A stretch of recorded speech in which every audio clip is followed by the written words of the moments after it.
Let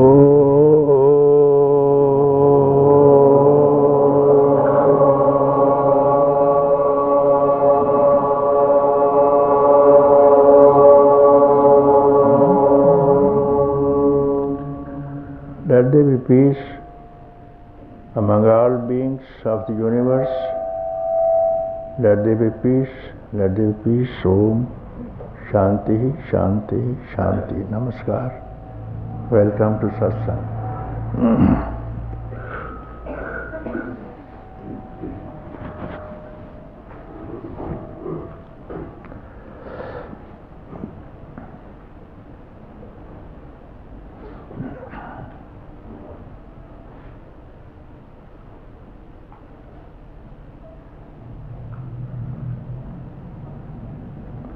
Delight, bliss and beyond. All actions performed by the mind without attachments are non-actions, and this performance is called performance with no mind. And this is called no mind. You may be performing all kind of activity in the world, but without any attachment with the organs, with the respective objects, yet you are free. This delight that we derive from the experiences of the senses from the respective objects is not abiding, it is fleeting. And again, if we repeat the same experience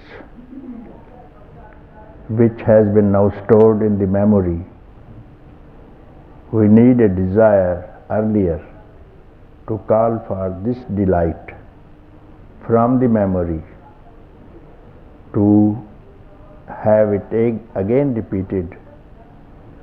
This delight is already past, not a fresh one, because you are called from the memory, and you need first desire and then object of the desire to be experienced with your senses. Only unwise will have this repeated. The wise person will not do it, because any experience that is fleeting, any delight that is fleeting, he will not touch it. All the beings in the world are unhappy. Not a single person is happy in the world, because they all are delighting in the old experiences, and no one asks for anything fresh. So this is called delight. Let alone a common man, even the kings, even having the precious diamond, yet the king needs, I want Kohinoor. Anybody's desires are not fulfilled. But there is one thing, one very precious, give it any name or no name, which is not stored in the memory, will give you satisfaction and bliss, and perhaps will take you beyond the bliss also. That's what the topic we are going to discuss today is: delight, then bliss, and then beyond. First of all, nobody gets out of this trap of delight. Everybody is trapped into this delight, you see. Then someone who asks for bliss, and where is the bliss? Anything that is not called from the past memory is called bliss. Nobody could ever venture to investigate how to do it because this can be available by association with the sage, a perfect person who has known it, and he can enable any person to have this experience, or from the experiences of the ancients already come into some authorized sutras. So with the help of your own desire for abiding happiness, abiding bliss, or call it freedom. Freedom also, something more than that, can be called consciousness, because nothing beyond consciousness, you see. If you attain consciousness, this is, beyond this there is nothing more to be attained. Anything that can be attained would be lost. So having touched this Koh-i-Noor, the diamond more precious, unattained by anyone so far, you have to aspire for that. If you want really to get something very fresh, very new, which is unattainable, undescribable.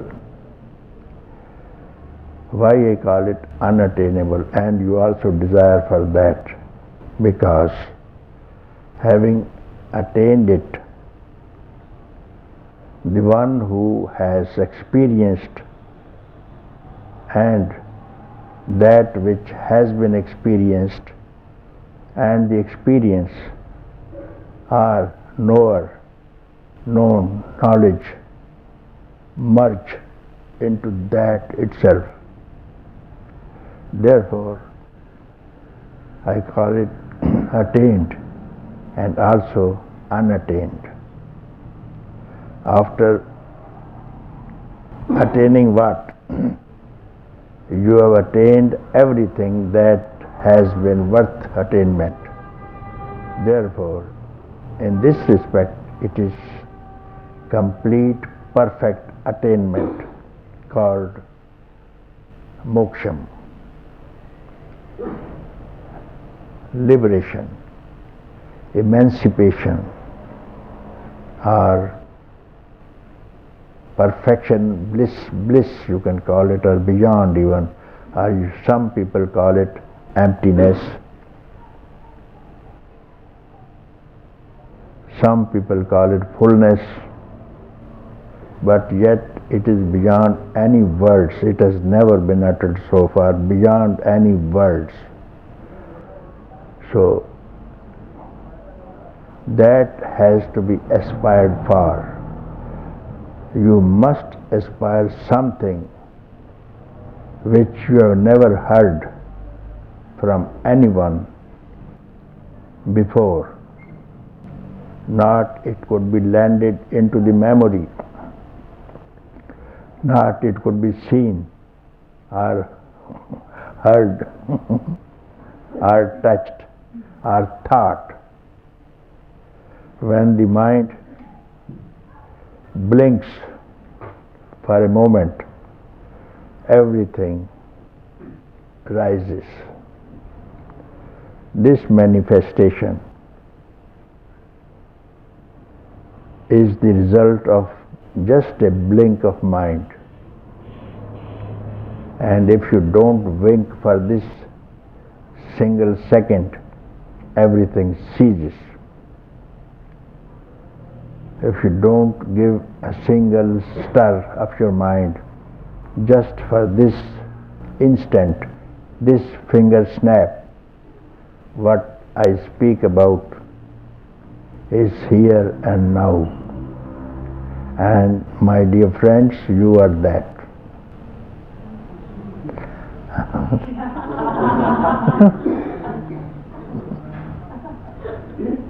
and you are that, and you are that.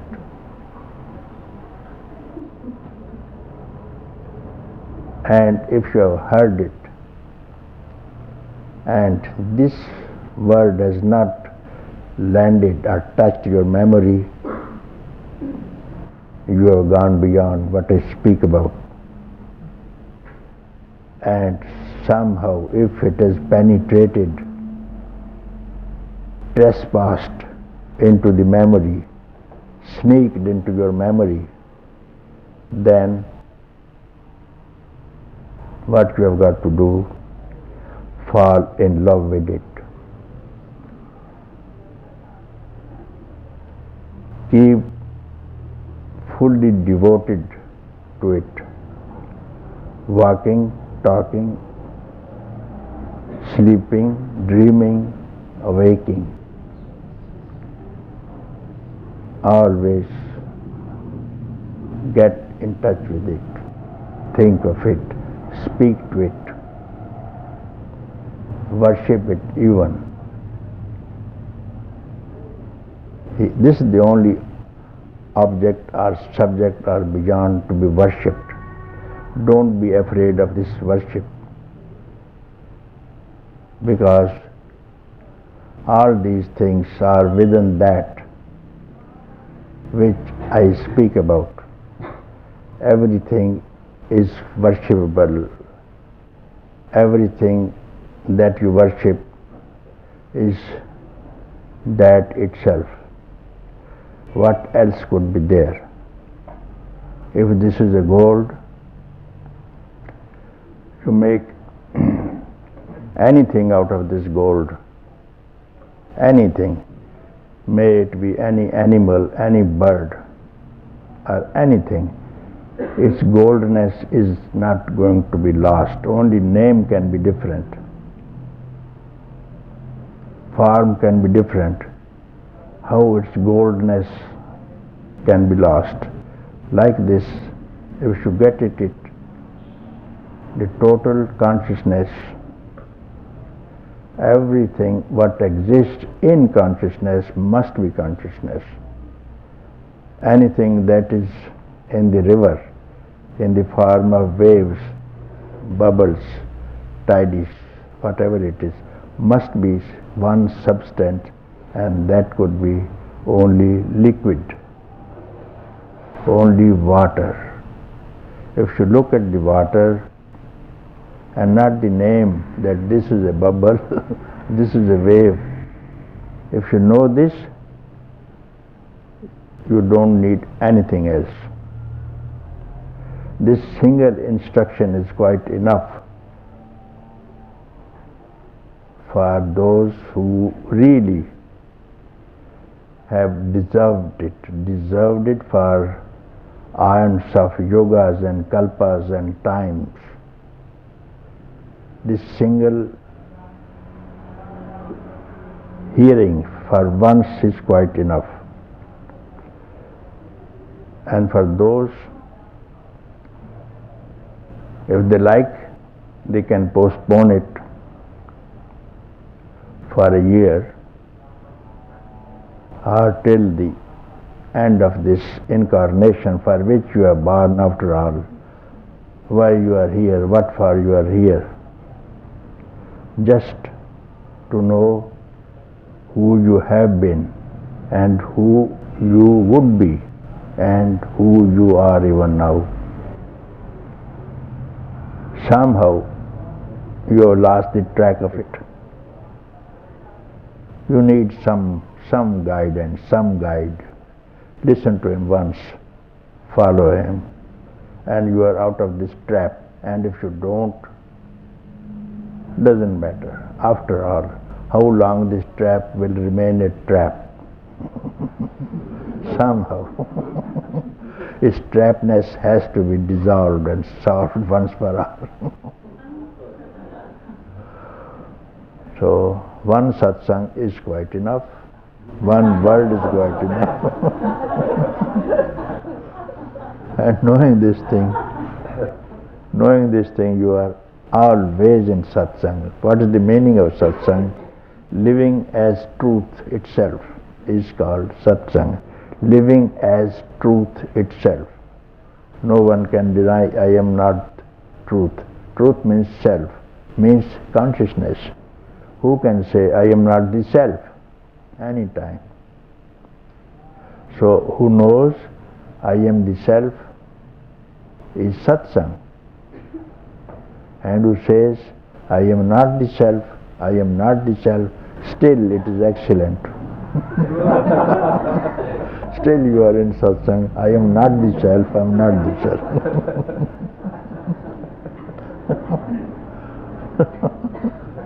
As the fish says, as the fish is crying in the water, I am thirsty, I am thirsty, I am thirsty.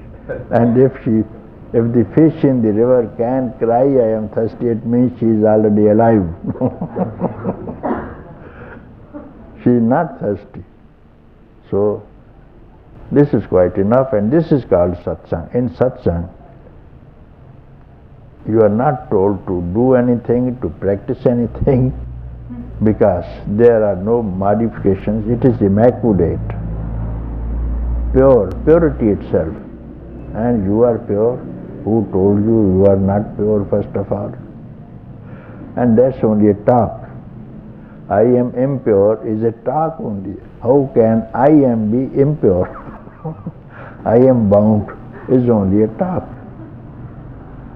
How can I am be bound? When you say I am, it's enough. Only if you add to it something, that is going to be trouble. Don't add anything.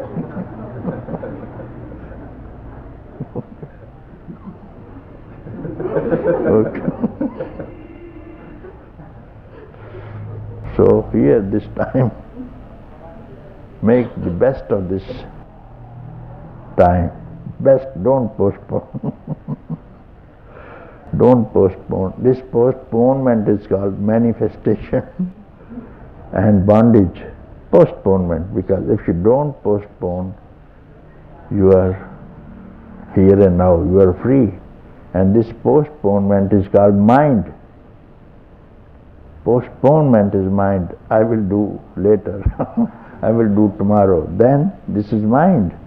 Mind is past, and past is memory, and memory is universe, manifestation, and repetition of births and deaths, and suffering, tensions. Even if you know it, there is no problem. Even if you know I am suffering, it's enough that you are not suffering, because already you know, if you know I am suffering, still you are not suffering. You have simply to know it, who this I am is. It's not the body, it's not the mind, it's not the intellect, nothing of the sort.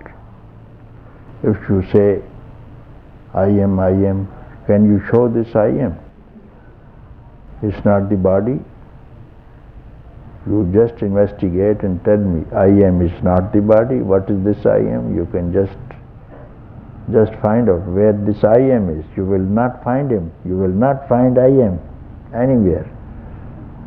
Only words.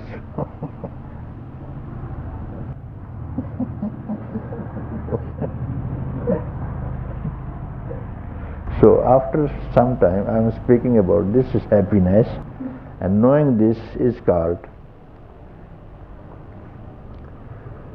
equanimity, peace, bliss, and before that was delight.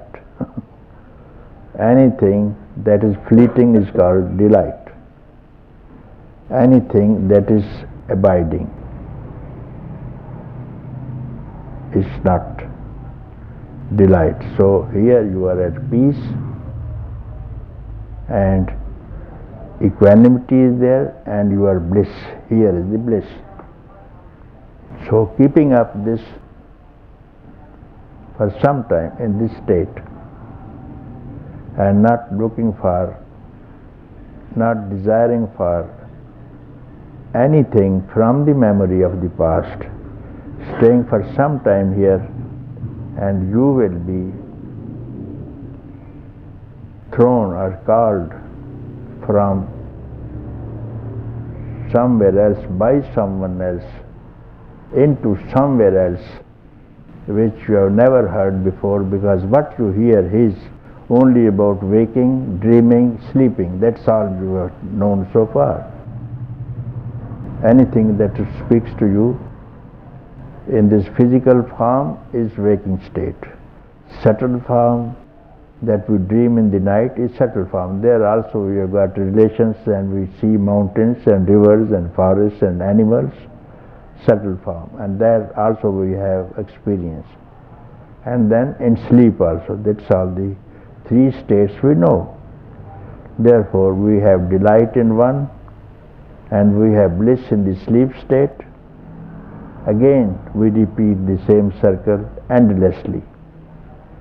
So staying here in this state, you will be called from somewhere else into somewhere else. That state is not a state.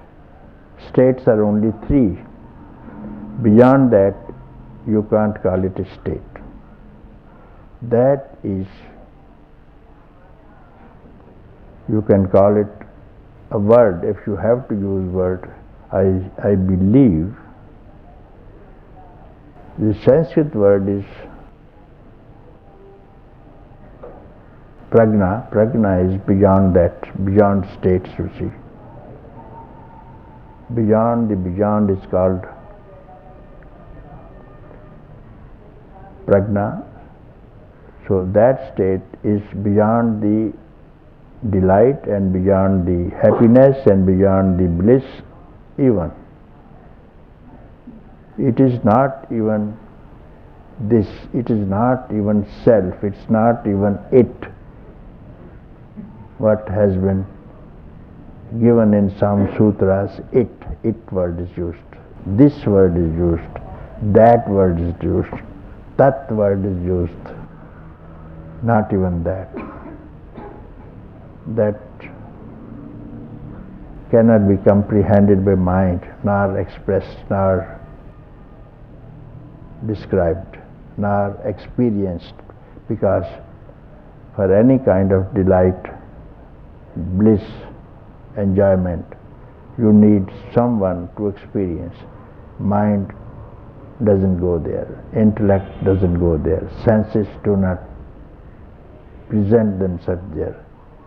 So when all these beat, retreat, mind, intellect, senses, when they beat, retreat, that beyond is called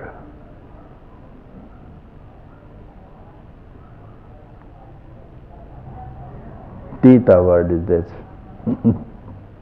Some says beyond. Let beyond be beyond. I don't touch it. Because I receive many letters. Even today I will see.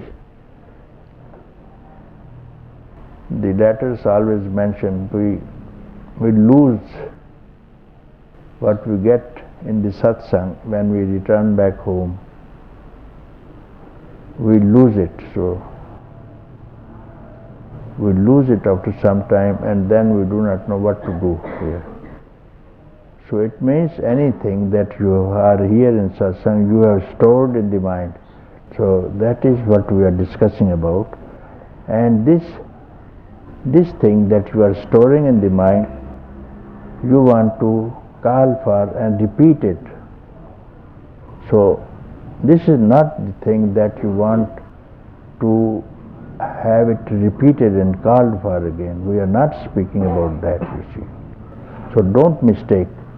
When you hear, do not store in the memory so that you lose it. Anything in the memory can be called back.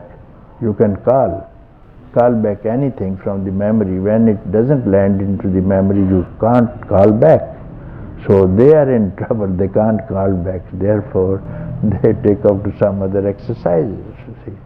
So one of the letters I may read, I brought, but every day I receive this letter.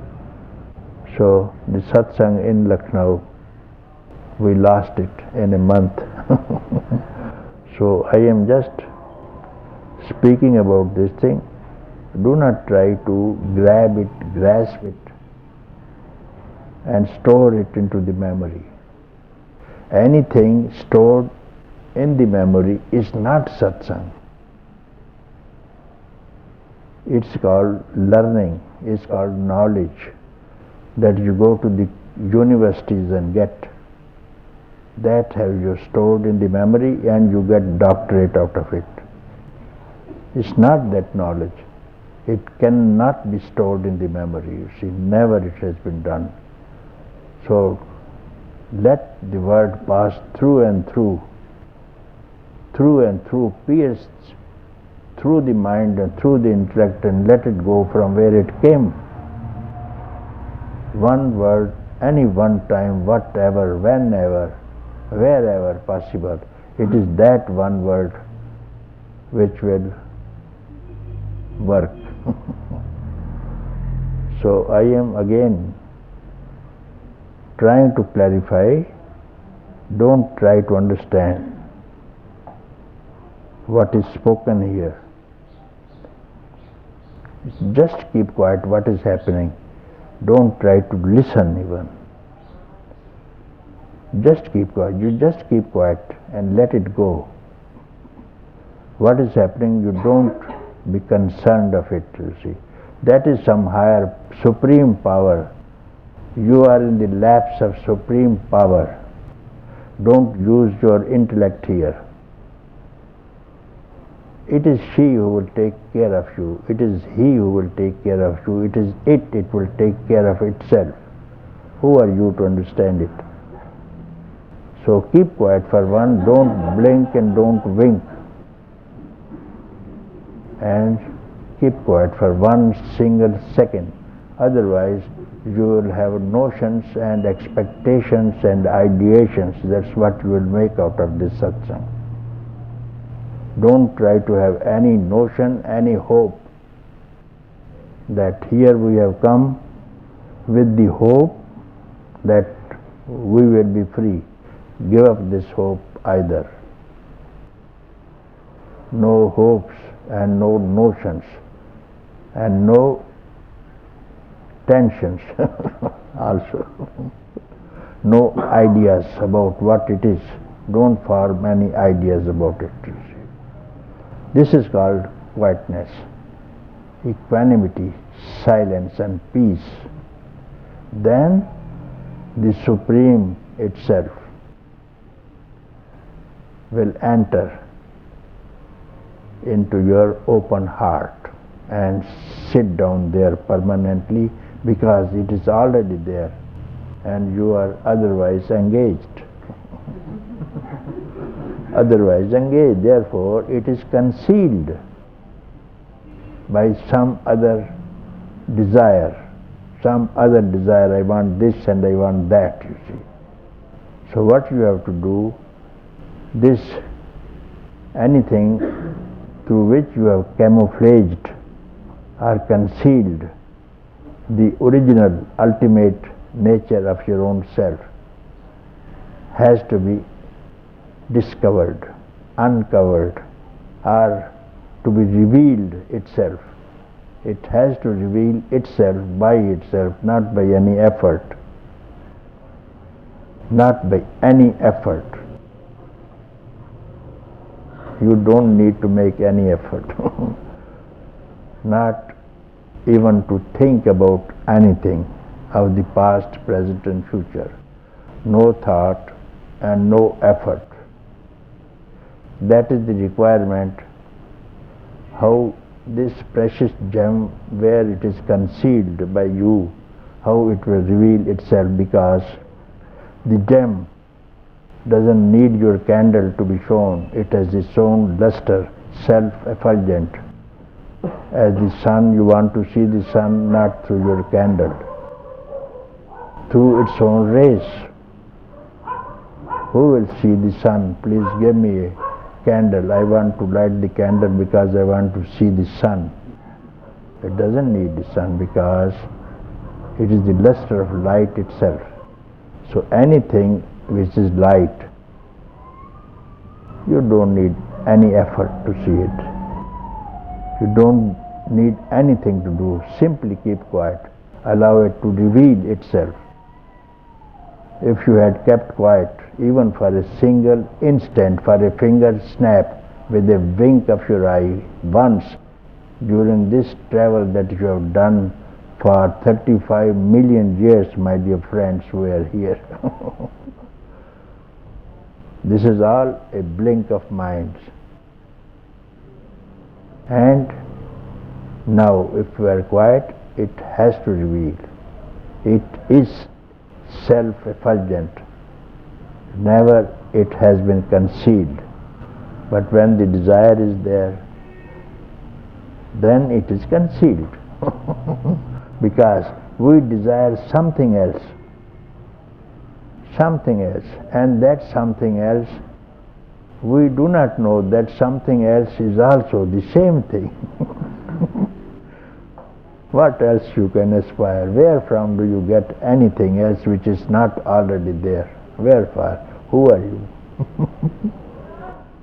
So this is so simple. The trouble is with its beauty and simplicity and self-effulgence. You please merge into it, jump into it. That's all. Jumping into the lake of nectar, lake of amritam. Who will die? And we are afraid. In ambrosia, drinking ambrosia, I will die. How ridiculous.